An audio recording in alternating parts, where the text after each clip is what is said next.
warahmatullahi wabarakatuh. Selamat sore semuanya, Sobat SIKK dimanapun berada. Jumpa lagi bersama saya, Edi Purwanto di SIKK Podcast. Menginspirasi dan mengedukasi. Nah, Sobat SIKK, pada kesempatan kali ini SIKK Podcast kedatangan tamu yang luar biasa. Di sini sudah ada 2 orang tamu ya yang akan menjadi narasumber pada sore hari ini. Mungkin bisa langsung diarahkan ke beliau nih ya. Kita perkenalan terlebih dahulu siapa saja kira-kira tamu pada sore hari ini. Kami persilahkan mungkin dari Pak Marwan dulu. Oh, keceplosan Pak Marwan ya. Biar perkenalan sendiri. Oke, terima kasih Pak Edi. Mungkin saya panggilnya Mas saja ya, biar Mas, lebih akrab siap. karena kata orang sini lebih mesra. Kan begitu. Baik Sobat SIKK, Bapak Ibu, sahabat-sahabat, kawan-kawan saya semuanya. Saya Marwan Wardana, mungkin sudah pada kenal kali ya, tapi ketemu belum. Kan gitu. Iya, betul Pak. Tapi pada saat kesempatan kali ini, saya datang di sini, diundang, dijemput SIKK ini untuk selaku saya sebagai Ketua PPLN Kota Kinabalu dan didampingi oleh sahabat saya nih yang paling luar biasa. Wah. Silakan Bang Fajar. Baik, terima kasih Pak Ketua. Ini apa mau saya sampaikan? Ini macam Bang Fajar agak-agak lemes-lemes gitu ya. Ini baru perdana di podcast begini. Baik, Sobat SIKK, perkenalkan nama saya Fajar Effendi Daulay. Ini juga tadi saya dijemput paksa oleh... Oh, dijemput paksa Pak ya, secara langsung diambil di tempat. Dijemput paksa oleh Pak Dani tadi. Ayo Bang, sini kita podcast hari ini juga gitu. Gak tahu apa-apa ini sebenarnya. Baik, di kesempatan ini saya mewakili dari PPLN Kota Kinabalu sebagai koordinator bidang sosialisasi pemilu tahun 2024.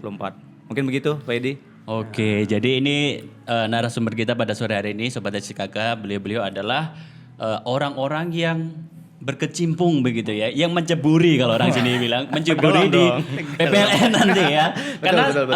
seperti yang kita tahu, tahun depan ya, di 2024 kita akan mengadakan pemilihan umum Pak ya. benar sekali. Konfirmasi lagi Pak, kita panggilnya Mas atau Pak ini? Lebih enak Mas. Mas. Kalau ini abang. Mohon izin dulu. Ini abang ini. Oh ya, Mas Marwan sama Bang Daulay. Siap, Oke. Bang Edi. Nah, beliau ini kan selaku orang-orang yang memang berkecimpung di PPLN luar negeri. Nah, mungkin ke Mas Marwan dulu ya. Boleh. Mas Marwan dulu. Sejauh ini sudah seperti apa nih mungkin persiapan untuk pelaksanaan ini ya, pemilu di tahun 2024 nanti? Oke, begini, kalau persiapannya memang dari arahan pusat juga, kami di sini dengan tim itu saat ini adalah masa untuk Pantarlih bertugas khususnya dalam melakukan coklit. Nah, coklit itu apa gitu kan? Itu pencocokan dan penelitian data. Jadi sobat SIKK, sahabat-sahabat SIKK, kemudian Bapak Ibu yang ada di Sabah, kami ditugaskan oleh KPU dari Jakarta itu memang untuk mencocokkan dan meneliti data-data yang kami dapatkan langsung karena by system gitu. Itu untuk kami verifikasi kembali apakah betul Bapak Ibu atau nama-nama yang terdapat di sana itu masih ada. Begitu Mas Edi. Ya takutnya ada Mas Edi nih tiba-tiba saya kontak yang angkat Orang lain, Mbak Edika. Kan begitu. Jadi itulah coklit seperti itu. Nah, beberapa kali sudah disampaikan Bang Fajar juga kita sosialisasi saat pelantikan Pantarlih gitu ya. Itu memang ada 2 metode, jadi mungkin hybrid lah bahasa sekarang Hybrid, gitu kan. Ada menggunakan aplikasi kita, tetapi juga bisa menggunakan manual. Misalnya tatap muka, mencatat, itu nanti semuanya di-up semua. Seperti itu Mas Edi. Nah, dan untuk Pantarlih ini bertugas hanya 2 bulan. 2 bulan. 2 bulan sejak dilantik, yaitu tanggal 12 Februari ya Bang Fajar ya. sekali. Nanti terakhir adalah di tanggal 11 April ya. Apa Maret ya? 11 April. Nah, 11 April 2023 begitu. Nah, persiapan ke 2024-nya masih jauh. Masih Tapi jauh, tahap pertama Nah. inilah fasenya masih pencoklitan. Berarti untuk fase pertama ini masih di tahap coklit tadi Pak ya? Betul. Mas, sorry belum terbiasa ya Sobat SIKK. Ya. Oke. Mas Marwan berarti masih di tahap coklit. Coklit. Jadi tadi kan disampaikan akan ada 2 cara ya. Betul. Itu nanti secara langsung begitu tatap muka dan yang kedua itu pakai aplikasi. Nah, mungkin ada penjelasan begitu Pak? Mas, ada penjelasan Mas terkait kalau misalkan yang langsung itu nanti seperti apa, terus yang pakai aplikasi nanti bagaimana teknisnya biar nanti calon-calon pemilih warga Indonesia yang ada di Sabah dan juga di Sabah saja Mas ya? Wilayah kerjanya Sabah. Sabah ya, berarti yang ada di Sabah nanti sudah tahu, sudah ada gambaran kira-kira ketika didatangi nanti petugas Pantarlih paling tidak sudah ada gambaran seperti itu. Bang Fajar mau jawab dulu? Boleh. Mungkin dari Bang Fajar ya. Oke, silakan. Kirain tadi cuman pelengkap aja di sini. Oke, baik. Mengenai coklit tadi itu memang kita buat itu dengan bantuan aplikasi gitu kan. Namun ketika nanti teman-teman terjun langsung ke lapangan dan itu mengalami kendala berkaitan dengan jaringan, maka kita masih membuka opsi untuk secara manual gitu. Nah, secara manual ini itu ada form yang akan kita siapkan kepada Pantarlihnya tadi, form A, model A untuk pemilih potensial. Kita akan nanti mereka akan mengisi itu data-datanya mulai dari paspor, NIK dan seterusnya. Dan ketika nanti teman-teman didatangi ataupun masyarakat didatangi oleh petugas Pantarlih, itu jangan takut. Nah, ini juga ya. Ini karena mungkin pengalaman ya, dengar-dengar dari tahun sebelum-sebelumnya.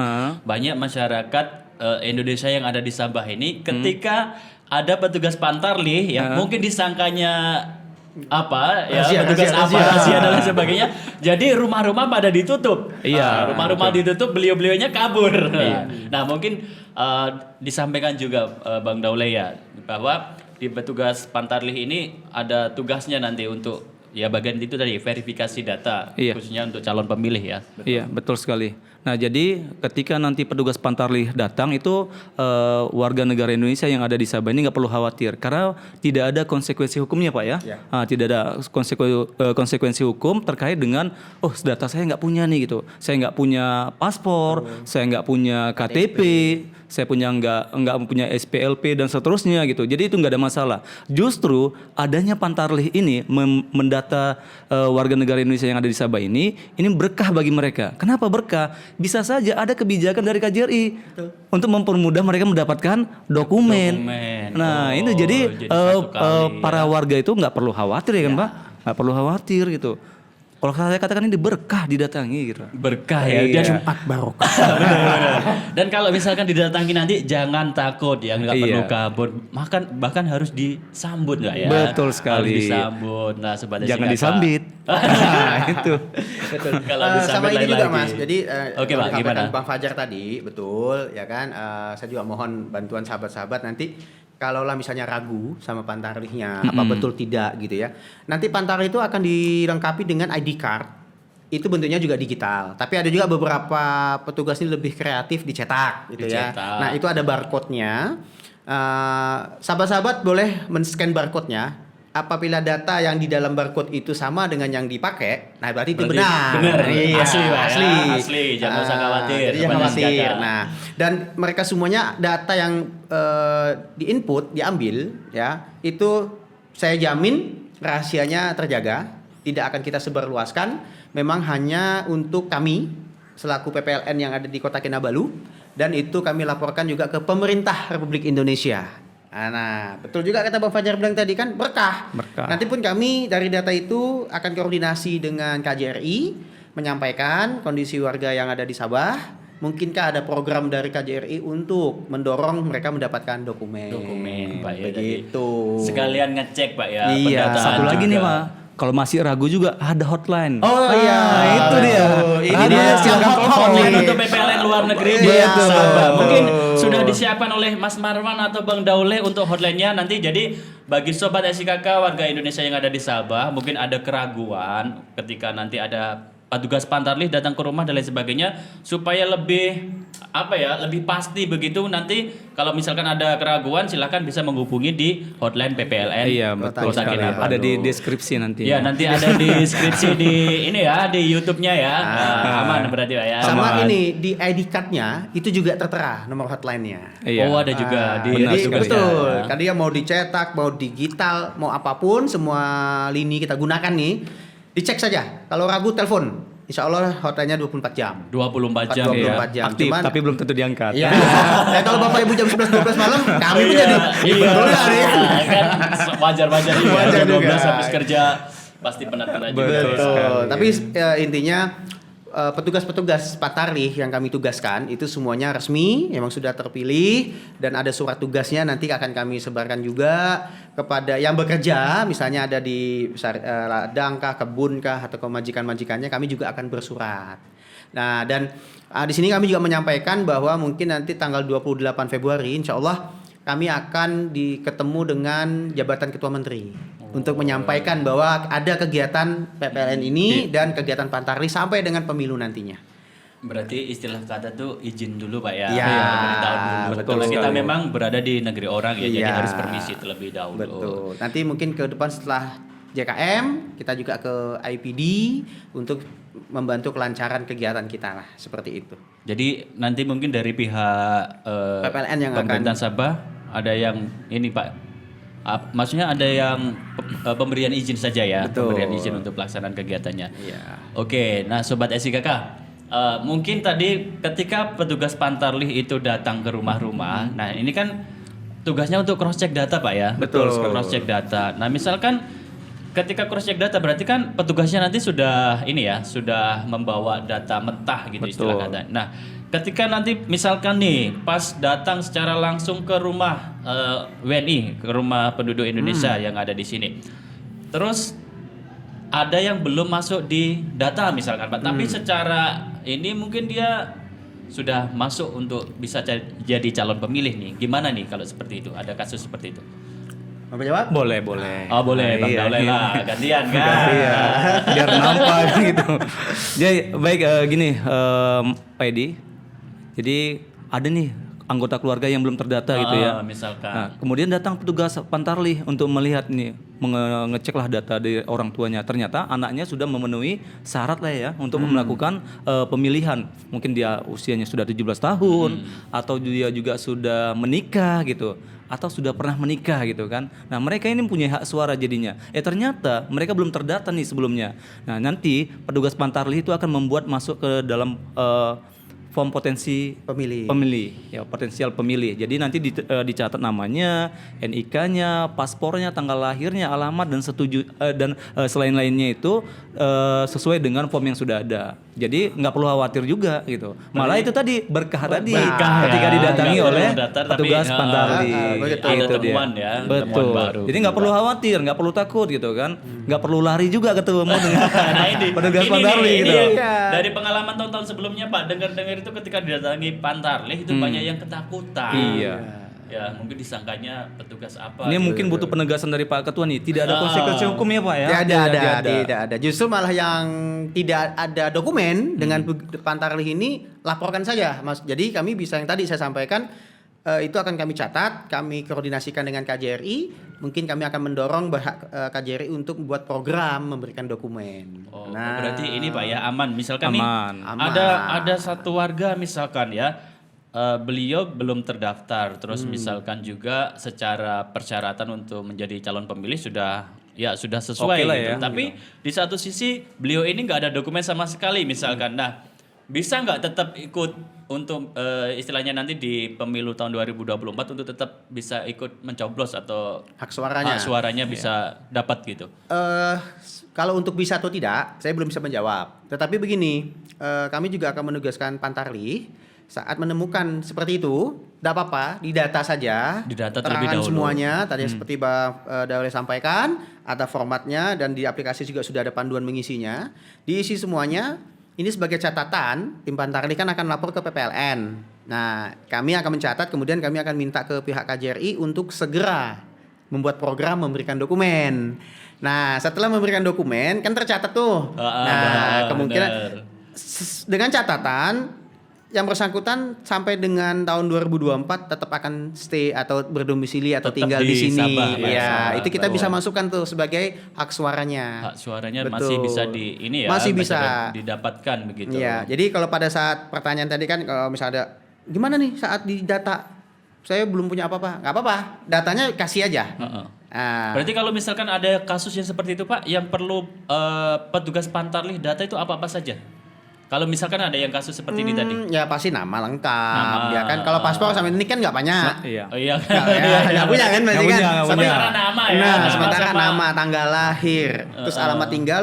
Yang paling penting saya pesan di sini adalah nomor telepon. nomor telepon. Iya, aktif. kalau bisa itu nomor telepon yang aktif, yang diberikan tuh betul-betul yang aktif ya, sahabat-sahabat semuanya. Nomor telepon yang aktif atau Email. Email. Iya, tapi kalau boleh nomor telepon yang aktif, karena apa? Itu kita mudah untuk komunikasi. Betul sekali. Berarti nggak harus nomor teleponnya sendiri Pak ya. Mungkin karena kadang seperti halnya siswa-siswi SIKK dalam satu keluarga itu hanya ada satu HP, sementara anggota warganya itu mungkin lebih dari satu. Jadi Boleh. nggak apa-apa ya. Nggak apa-apa. Kalau Selagi satu itu rumah, aktif. satu rumah kami masih toleransi lah. Ibaratnya kalau satu rumah oke lah kan, kayak Mas Edi, istri, anak, oke.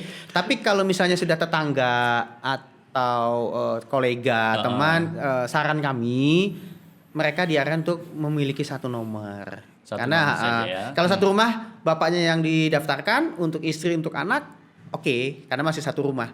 Tapi kalau ada tetangga kan repot gitu Mas. Jadi Iya. kalau bisa kami di sini menyampaikan juga dan menghimbau pada sahabat-sahabat kami untuk tetap memiliki nomor handphone aktif satu minimal dalam satu keluarga. Kalau yang tidak punya minimal ada satu. Satu ya. Atau email. Email Ya. kalau Ini penting ini Pak Edi nih. gimana, Pak? Kenapa Gimana? nomor handphone dan email itu penting? Nah, kenapa? Ketika nanti petugas Pantarlih datang, setelah mereka melakukan coklit, maka akan muncul notifikasi. Iya. Oh, notifikasinya langsung dari HP atau dari Ke email? handphone, ke handphone. Ke handphone. Ya, nomor handphone tadi, makanya itu kenapa penting nomor handphone yang aktif, terkhusus nomor handphone yang ada di Malaysia. Nah, itu ya. Jadi kalau umpamanya handphonenya aktif, nanti akan muncul tuh Anda telah terdata gitu. Sebagai calon pemilih pada pemilu tahun 2024. Dan yang luar biasanya di email ini itu akan muncul lagi bukti pendaftaran bahwasanya sudah terdaftar dia Betul. di Oh, email ada juga tuh. buktinya. Iya, nanti akan muncul di email Ada link untuk mendownload tanda mendownload bukti benar. pendaftaran. Betul. Seperti itu. Memang gagasan dari Pak Ketua ini. Wah, luar biasa sekali. Luar biasa sekali. Ini mengakomodir usulan teman-teman. Berarti ya usulan dari tim yang Iya, luar biasa juga Pak tim ya. yang luar biasa. Nah, itu dia. Jadi nggak perlu ragu ketika punya muncul notifikasi ke nomor handphone dan masuk email notifikasi email ke handphone kita, terbukti bahwasanya ini petugas resmi. Ya, gitu dia. Soalnya biasanya kan kadang ada scammer begitu Pak ya. Iya, tidak, ini tidak. Cabutan bertuah kah atau apa yang akhirnya membuat masyarakat itu takut untuk ketika Memberikan. dapat pesan notifikasi takut dibuka. Ya, tidak. Kalau ini tidak, silakan sebagai tanda bukti Bapak Ibu sahabat-sahabat kami sudah terdaftar dan memiliki hak suara sementara untuk mencoblos seperti itu. Ya. Jadi dan saya di sini negaskan teman-teman Pantarlih misalnya menggunakan aplikasi ya, Bang ya, udah mengisi data Bapak Ibu sahabat-sahabat ini semua, mereka tidak bisa membuka lagi. Oh cuma Cuman bisa menginput input saja. Pak ya. Betul. Nggak Iya. bisa ngedit, nggak Tidak bisa. bisa. Oke. Ya, yang bisa tuh nanti kami PPLN hanya Dari bertujuh yang petugas. ada di KK ini. Nah, makanya data Bapak Ibu itu semuanya aman. Rahasia ya, Insya terkait Allah. dengan kerahasiaan. Betul data sekali. tadi. Dan sesama PPLN nggak bisa masuk antar region. Nah, Lebih rahasia lagi. Lebih rahasia lagi. Begitu. Jadi, Contoh oke. nih, Pak Mas Marwan nih di region 7. 7. Saya Kinabatangan, tuh 7. Kinabatangan. Kinabatangan. Nggak bisa Ya. melihat data dari saya gitu. Oh, berarti satu region hanya bisa diakses oleh satu Koordinator saja. Koordinator. Iya. Betul sekali. Itulah untuk menjaga kerahasiaan tadi. kerahasiaan data tadi ya. Betul. Oke, Mas Marwan dan juga Bang Dauleni. Seperti yang kita tahu bersama bahwa di tahun sebelumnya ya Kota Kinabalu ini atau di Sabah ini bisa dikategorikan sebagai apa ya daftar pemilih terbanyak untuk di luar negeri kalau betul, tidak salah itu betul, kurang lebih 98.000 atau Ya. berapa pemilih. Nah, ada nggak kiat-kiat nih dari Mas Marwan atau dari Bang Daule supaya di pemilu tahun depan ini ya paling tidak Naik. lebih 100 ya atau Ini- 500 berapa gitu. Cabaran ya. Betul sekali. Silakan nih, mungkin dari Mas Marwan atau dari Bang Daule Dari dulu. Pak Ketua dulu. Oh, dari Pak Ketua. Oke, silakan. Pak. Biasanya ngeles tuh. Kalau udah Pak Ketua, udah dia Pak Ketua kan? Ya, tenang Mas, nanti nambahi. Ya, tetap. Kurang lebih sama. Itu dia. Enggak. Memang sebenarnya dari tim PPLN ini kami juga bukan beban ya, tantangan buat kami yang menarik. Catatan pernah mendapatkan sertifikat atau penghargaan dari KPU pemilih terbanyak di luar negeri. Memang betul 98.000 sekian. Oleh karena itu di tahun 2024 memang target kami adalah minimal sama kalau bisa lebih kan begitu ya. Nah, karena dalam 5 tahun mungkin pasti sudah adalah menambah warga yang masuk. Nah, oleh karena itu di sini kami membangun aplikasi yang tadi karena ingin memudahkan teman-teman Pantarlih itu untuk menginput atau mendata warga negara yang ada di sini. Karena kalau manual kami hanya membayangkan katakan wilayah kita kan luas nih. Iya. Bawa kertas hujan. hilang Hilang atau data. atau keselip lah segala macam sehingga mengurangi. Nah, kami memanfaatkan teknologi karena saya yakin sahabat-sahabat SIKK di sini semuanya sudah luar biasa dalam teknologi itu sehingga kita bangun aplikasi itu sebagai wadah supaya bisa mudah nginput begitu ya. Kemudian kami juga akan coba berkolaborasi dengan KJRI, mungkin dengan SIKK, ada kegiatan-kegiatan kemasyarakatan. Nah, kami akan masuk ke sana untuk mendata. Seperti itu. Dan salah satunya ini. Nah, sosialisasi juga sosialisasi. ya. Jadi Ya. di sini juga kami mohon kerjasama dari sahabat-sahabat semuanya untuk bekerja sama memberikan keterbukaan dalam memberikan data kepada Betul petugas. Karena saya jamin sekali lagi data itu rahasia dan tidak akan tersebar kemana-mana. Iya. Seperti itu. Jadi sobat SIKK dimanapun berada nggak usah khawatir ya, datanya aman. Nah, insya Allah aman. Solo aman. Dari Bang Daule. Katanya tadi kan nambahi kan. Closing. Iya. Targetnya kemarin tadi disampaikan oleh Pak Ketua itu 98.000 sekian gitu kan. Tambahi 1. Jadi minimal tambah 1 gitu dari yang tahun lalu. Gitu. Tambah satu pemilih. Tambah satu pemilih. 98.000 Iya. Iya. Kayaknya sudah melampaui. Sudah melampaui Sudah dari tahun melampaui, yang oke. sebelumnya. Karena memang diminta PD tadi untuk nambahi. Tapi nggak gitu Bang, konsepnya. Nggak gitu konsepnya ya. Oke.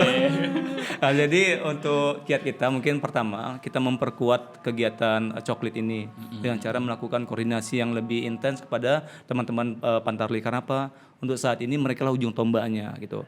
Jadi dengan adanya kolaborasi yang intens dengan teman-teman Pantarli itu diharapkan kita mendapatkan data yang oke gitu, data yang memang akuntabel yang bisa kita pertanggungjawabkan gitu. Mungkin itu dari saya untuk nambah ya, karena tadi diminta cuma nambahin sedikit saja Ya, kan sedikit gitu. ya. Sebenarnya banyak pun enggak apa-apa. Iya. Oke, sobat SIKK, mungkin sebelum kita akhiri ya. Oke. Nah, sebelum kita akhiri, mungkin dari Mas Marwan atau dari Bang Daule ada lagi yang ingin disampaikan terkait dengan sorry intermezzo terkait dengan nanti pelaksanaan pelaksanaan pemilu di tahun 2024. Nah, mungkin ada harapan mungkin atau ada himbauan kepada masyarakat Indonesia yang ada di Sabah dan lain sebagainya, kami persilakan nih. Monggo. Baik, terima kasih Mas Edi. Harapannya sih kami tadi yang saya sampaikan, kami ingin kerjasama dari Bapak Ibu sahabat-sahabat semuanya, baik di sahabat SIKK maupun secara umum ke semua warga gitu ya yang ada di Sabah ini terbuka dan jujur dalam memberikan data. Satu itu. Yang kedua tadi sempat disinggung sama Bang Fajar bahwa yang pernah atau sudah menikah ini maksudnya adalah walaupun misalnya umurnya masih 13 tahun, 14 tahun, kami tidak melihat di situ, tapi hak suara Bapak Ibu, sahabat-sahabat saya adalah menempel sudah menikah itu sudah mendapatkan hak. Sudah dapat hak suara. Iya. Meski Jadi, belum 17. betul. Nah, itu tolong tetap jujur. Sampaikan saja kami sudah menikah, Pak. Ini suami saya. Catatkan seperti itu. Kemudian bagi yang sudah 17 tahun ke atas, kemudian saya yakin lah mungkin ada yang mungkin belum ada dokumen atau itu juga jangan takut. Sampaikan saja. Semuanya pokoknya sampaikan saja. Pokoknya jujur Pak ya. Jujur saja. Apa adanya penyampaiannya. Seperti itu sehingga total mungkin kemarin terakhir informasi dari KJRI itu pendataan warga negara Indonesia di Sabah ada sekurang lebih 130.000 orang. 130.000. Tapi saya yakin itu mungkin masih bisa lebih. Ya, mungkin yang belum Mudah-mudahan terjangkau ya. begitu ya. Mudah-mudahan seperti itu. Jadi saya mohon kerjasamanya sekali lagi untuk memberikan dukungan terhadap kegiatan ini. Dan saya memberikan kepastian bahwa semua petugas Pantarlih adalah warga negara Indonesia.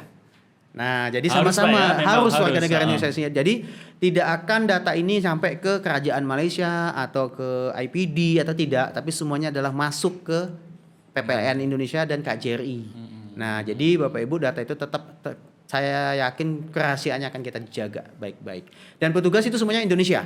Orang Jadi jangan Indonesia ditakutin. semua. Iya, Iya. itu semua orang Indonesia, orang kita sendiri untuk kita. Gitu. Mungkin nih Mas Marwan, ketika nanti ada petugas Pantarlih yang masuk ke rumah-rumah warga supaya ada gambaran awal gitu. Nah, mungkin nanti petugasnya pakai seragam seperti apa atau bagaimana nih? Nah, Ada itu yang seragamnya atau enggak? kalau untuk seragam memang tidak ada. Jadi tidak ada. identitas yang paling sederhana itu ada ID ID card tadi ya. Iya, Oke. itu mungkin ada yang mencetak, ada juga dia secara digital. Tanyakan saja ada ID card-nya, cek QR code-nya atau hubungi hotline yang tertera di Langsung sana. tadi ya. Iya, seperti Oke. itu saja. Tapi dan nanti mungkin kami akan berikan surat tugas. Itu akan saya tanda tangani. Nah, itu berarti pegangan Itu untuk juga Bapak bisa Ibu jadi bukti ya bahwa Betul. petugas itu benar-benar asli, Resmi dan asli. secara resmi. Ya. Nah, dari Bang Daule nih, gimana? Baik, pertama mungkin gak jauh berbeda dari Pak Ketua karena memang itulah intinya kan. Jadi tinggal menambahkan lagi ya. Menambahkan lagi. Yang pertama itu petugas nggak perlu ditakuti. Itu Pak Edi ya. Jadi petugasnya jangan ditakuti karena mereka itu bukan menakut-nakuti.